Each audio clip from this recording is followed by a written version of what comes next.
we need disabled people or chronically ill people. We need you to be actors. We need you to follow the career that makes you happy, because so often there is not a seat at the table for us. And when you can pull up that chair, you are making so many people so proud of you, and you are making so many people feel seen and heard. Welcome to Platform Z, or Z, whichever you prefer. Join me, Noah Lennon, as I speak with my generation about a range of topics and themes in the present day. Hi, thank you for tuning in to the second episode of Platform Z Season 2. Today I'm joined by a wonderful writer, actor and singer-songwriter who's a fellow peer of mine at the University of Manchester. He's just completed his first year on the English and drama program and has just come off the back of writing and co-directing an original short play titled End of the Line, which I performed in as part of the Drama Society. He also just performed in Dracula, the pantomime with the Pantomime Society, which I saw and thoroughly enjoyed. He's passionate about politics, being involved in various protest groups in his hometown of Norfolk, and is always looking to weave that passion into his craft. He's an inventive, generous, and an intelligent soul. Ladies and gentlemen, please welcome my good friend, Julian Alden-Haher. Thank you so much. Thank you for having me. I'm excited. Thank you for being here. As you may have seen from the title, today we'll be discussing disability. And to start things off, Julian, would you like to explain to the listeners why you've chosen to bring this topic onto the podcast? Yeah, of course. I've realized kind of recently, I think about disability a lot. I'm chronically ill and I'm neurodivergent, so it shapes how I see the world. It shapes how I live. Recently, a friend of mine broke her ankle and she was on crutches for a while. And she very respectfully, for the record, was asking me about how I live with chronic pain and how I live with reduced mobility and dealing with not being able to do the things I used to do. And it just sort of made me realize that, I do think about this way more than the average person, which is interesting because disability it's one of the only marginalized identities that anyone can fall into at any point in their life. If anyone is lucky enough to live to an old age, or if they're unfortunate enough to go through a life-changing injury, you will become disabled. And accessibility benefits literally everyone. Obviously, it's most important for disabled people, but stuff like drop curbs, ramps, if you've got a stroller, if you've got suitcases, literally helps everyone. I'm so excited to be here because it's especially something that I think young people don't think about as much, because a lot of them are lucky enough that it's not in their lives. But being young and disabled or chronically ill can be really isolating and really kind of scary. And it's not something that a lot of us have a frame of reference for. It can be really hard trying to socialize and make friends with people who have never had to consider, how do we make this hangout accessible? Or how do I spend time with someone who can't do as much as I can? Yeah, just to establish for the listeners, I do not have any chronic illnesses. I'm very fortunate to not have that. And I'm not necessarily disabled from the outside. I have a hidden disability of asthma. And when I was much younger, it was a lot worse. I had bronchitis and I was struggling to breathe normally. A lot of the time I would be in hospitals overnight. But touch wood, I'm in a better position now where my health is very strong. I think what would be helpful now, Julian, is to define what chronic illness is and what you believe disability to be.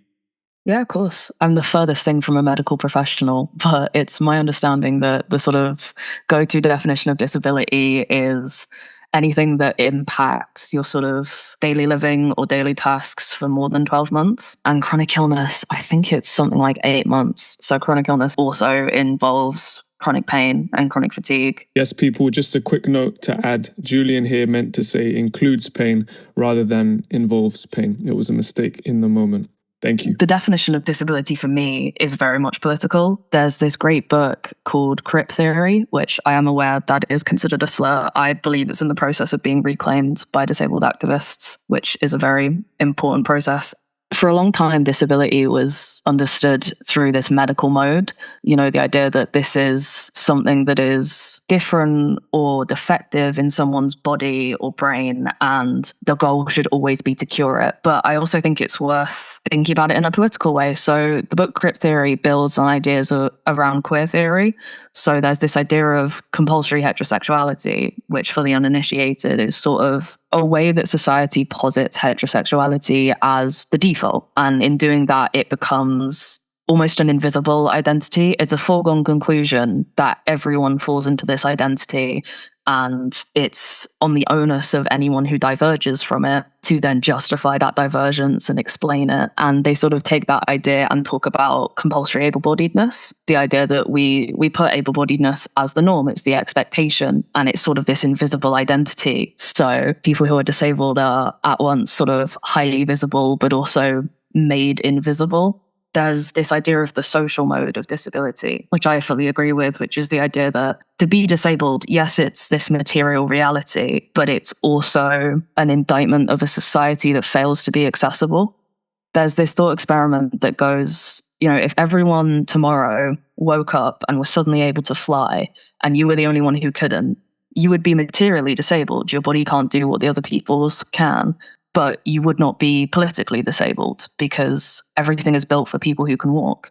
If people suddenly started making entrances to buildings that were 50 foot in the air, you would then be politically disabled. It's so tempting to feel like disability is something that is wrong with you, that it's a deficit, which is so harmful. I think it's much more healthy, or at least it has been to me, to understand disability as something that is imposed on you. It's a society that has been constructed, and it hasn't been constructed for people who are disabled. Because there's a big sort of imposter syndrome thing, especially in chronically ill communities, of not being sick enough to be valid in your pain or to deserve a diagnosis or to deserve access. But when you understand it as you just have a body that society wasn't built for, it's a lot more comfortable to use that label for yourself and to ask for help. And I think that's a really helpful way of thinking about it as a sort of communal thing rather than an individual thing. Wow. Wow. Okay, I'll shift this more onto your personal experiences if you're comfortable with this, Julian. How has your relationship with chronic illness and disability changed over the years, and what has that been like? How have you coped with it? How have you managed? That is a very good question. I mean, I'm pretty freshly diagnosed. I only got diagnosed just over a year ago.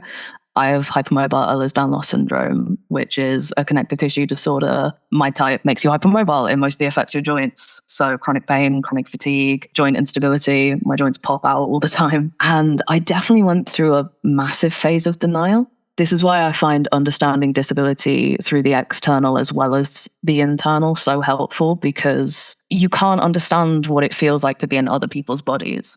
So most of my life, I assumed that everyone was in pain all the time, and I dismissed my own pain all the time. And I just thought I was lazy or unfit. And I'm really lucky. I have an older friend who is a mentor figure to me. I love him so much. And they are also disabled. They have similar conditions to me. And they had to sit me down and be like, it is not normal to be in this much pain all the time, because it's so easy to dismiss your own experiences and to assume that you're sort of exaggerating it. And so that's sort of the only reason I sought out a diagnosis, because I had a flare up so bad that it was my lower back, and if I sat for more than 3 minutes, I would end up like sobbing in pain. And I was like, no, this is normal. This is fine.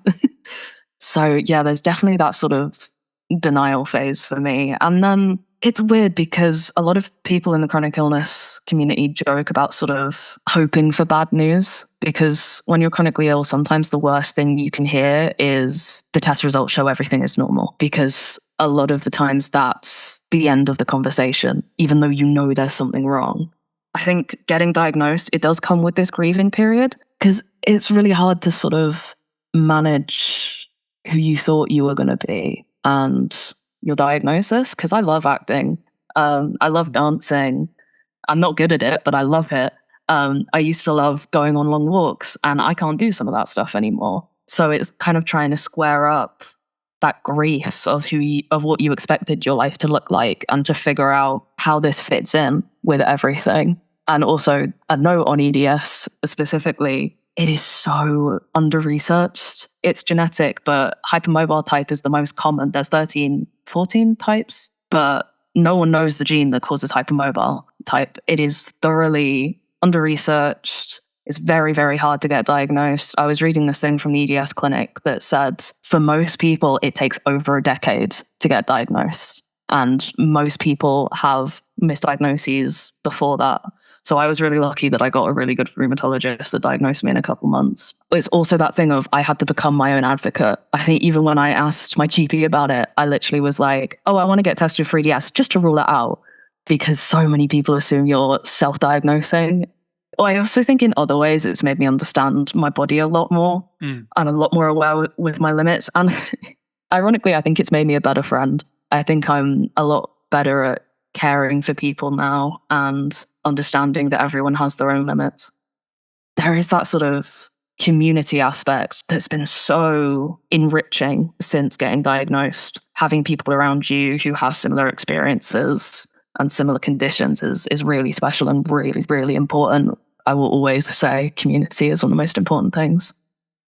Thank you for sharing, Julian. I know that can't be that easy. I want to hop back to lockdown, actually. I don't know about you, Julian, but for me, that was a period where I really, through the isolation, learned so much about myself. I'm wondering for you, how important was that period, or how hard was that period? That's a very good question. And yeah, I definitely agree. Yeah, I think definitely the first sort of half of lockdown, I was having a great time. I get stressed around people anyways.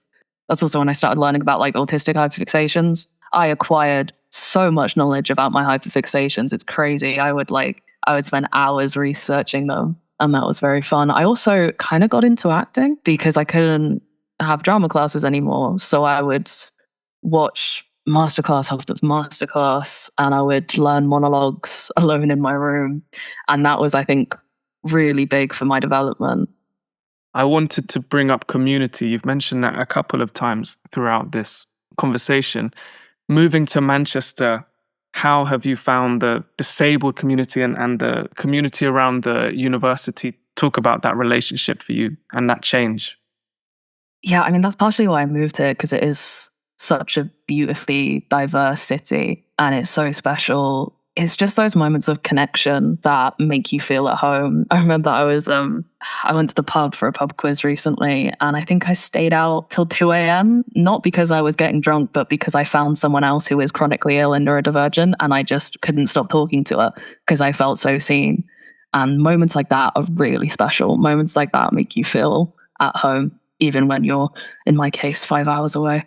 Societies and stuff within University of Manchester are, in my experience, quite accessible. Not to toot my own horn, but I'm quite proud of myself because I have had moments where I've enforced accessibility, sort of being like, oh, by the way, this seating arrangement is going to cause pain for people with joint issues. Can we change this? Or please don't do this because it's a hazard for disabled people. And I don't think I would have been brave enough to do that a couple of years ago.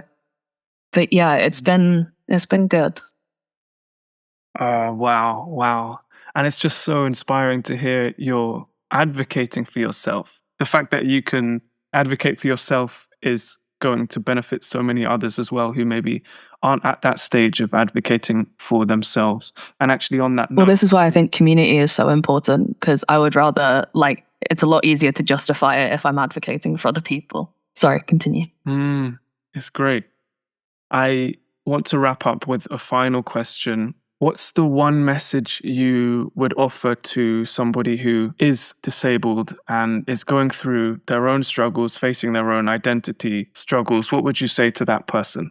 I spent a lot of time thinking about this because I think mostly I can just go off of what I needed to hear, which is there is no such thing as being sick enough. Whether you're struggling with something physically, if you're neurodiverse, if you're mentally ill, if you have a cognitive difference, no matter what is going on, and no matter whether or not a doctor believes you or is trying to help you, if you are suffering, that is all you need to know.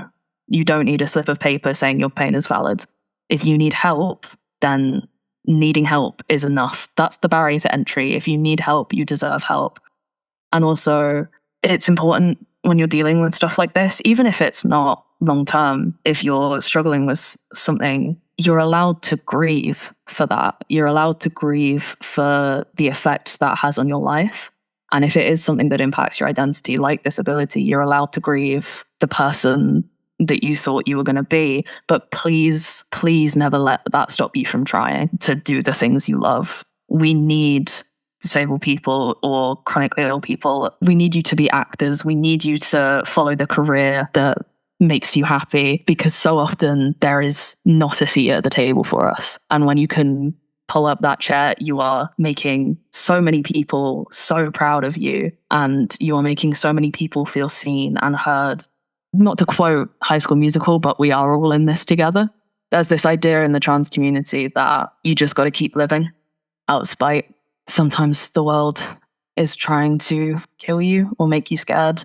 And if you want to do something on top of that, if you want to change the world, go for it. But living is enough. What an amazing note to end on. So beautifully articulated. Thank you, Julian. We'll move on to the Platform Z quickfire questions. Are you ready? Oh, I think so. What was the most recent thing that inspired you? Ironically, I've already brought this up. It was the EHRC guidance, because I was angry and scared for my people and exhausted because I'm sick of this happening over and over again. And often when I feel big feelings, the only way I can sort of comprehend it is to write about it. So I wrote a song about it, and that fear directly sort of fueled that creativity. I'd love to hear the song. Well, will you that be segues into the sharing it next anywhere? question. Okay, I'll wait. Okay. What is your goal for this month? I have two, if I may, because one of them is recording and mixing that song to post, hopefully in the next couple of weeks. But also, my only exam in my first year of uni is tomorrow and 48 hours. So my goal is to finish the first year of uni, which is weird to say out loud. Both are big things, hopefully. Yeah, well, no pressure, you know? You got this. You got this. What's one bad habit that you need to get rid of? I am always very tempted to sort of quit before I start, especially when it comes to creative stuff. Time and time again, I never even put myself out there because I'm so scared of rejection. So I tend to not audition for things that excite me, or I'm too scared to apply for things, which is ridiculous because you do miss all of the shots you don't take. So I think I need to put myself out there for more creative things and stop preempting rejection. I love that. What does joy look like to you? I think there's something very special and heartwarming about when you're autistic, when you don't mask your joy. Because for me, it definitely looks like flapping my hands around and jumping up and down and probably rambling a lot, which everything in my sort of lizard brain is saying don't do because you'll look weird. But the times where I feel safe enough to just sort of be that is really special. Beautiful. When have you felt the most loved? It was December, the one that's just gone. I did a gig at a pub back home, and it was my first time ever playing my original songs in front of a crowd. And it was really sort of profound because I had in the audience these people from sort of all over my life. My childhood best friend, my parents, some of my college friends, a college friend who is now at uni with me, my two best friends who are my chosen family. I have a very soppy song called Chosen, which I wrote about my chosen family and how much I love them and how much they've done for me. And I remember halfway through, I looked over at those two and they had these huge smiles on their faces and were crying happy tears. And that is going to stick with me for a long time. As soon as the set was over, I ran up to them and gave them a massive hug. That was a good memory. I can't wait to watch you perform. Oh God. I'll have to. The next gig. Oh boy. What's the one thing you'd change in today's society? This is the hardest question I have ever been asked, because there are too many things is the problem. If you ask me tomorrow, I'll give you a different answer. But the one that's in my head right now is I wish people listened to each other more rather than just waiting to speak, which I know is ironic because I've just spent a whole podcast episode rambling. But I think people are they're so hesitant to hear other people out. I'm not saying that every opinion is just as valid as the other, but when people do have opinions you disagree with, you can't even begin to deconstruct them or argue with them or know if this is someone you should disengage with if you don't listen and if you're not sort of figuring out where they're coming from. And I think so much discourse and dialogue would be so much more productive if we took in what each other had to say before, saying whatever we thought of in our head 5 minutes ago and have been waiting to bring up. What an amazing point. That's incredible. Yeah, I agree. Just like that, we've come to the end of another episode. Julian, thank you so much for being on here and for sharing all of this. This is invaluable stuff. So thank you. It's been a pleasure. Like you're doing such good work here, man. I'm so excited for the rest of the season. It's going to be great. I really appreciate you having me on. I'm going to brag about this for ages. Thanks, Julian. Please take a moment now to tell the listeners where they can find you, what you've got going on, what you've got coming up. Yeah, I don't have a huge amount of projects coming up, but hopefully more music over summer. You can find me on Instagram at Julian_Chimera, Kymaera, and also my Soundcloud is in the bio of that Instagram account if you want to listen to some sad music. So if I end up being involved in projects, I will be posting about them there. Amazing. Thank you guys for listening. See you next time. Bye. Thank you, everyone. Thank you for listening. I hope you enjoyed. See you next time.